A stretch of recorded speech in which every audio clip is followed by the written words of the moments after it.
இது நம்ம ஈயங்கரைசல் கொடுக்க போகிறோம் வாழைக்கு மூட்டில். இது வந்து 200 லிட்டர் பேரல். அப்போ வந்து நம்மளுக்கு 2 பேரல் விடணும்.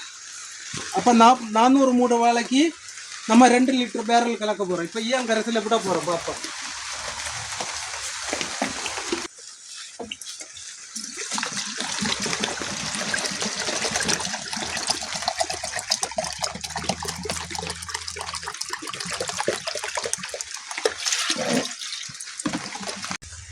இனி நம்ம விட போகிறது என்னென்னா கடல் பாசி உரம் கலக்க போகிறோம். கலந்து இது கூட விட போகிறோம்.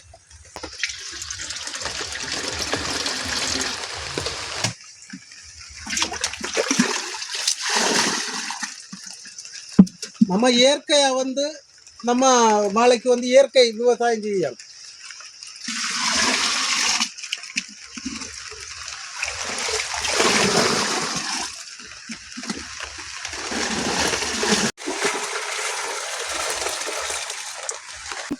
கடல் பாசி உரமும் விட போகிறோம். இப்போ வந்து வாழை மூடுன்னா வாழை மூட்டில் இருந்து கொஞ்சம் நீக்கி இப்படி போடணும் வீசணும்.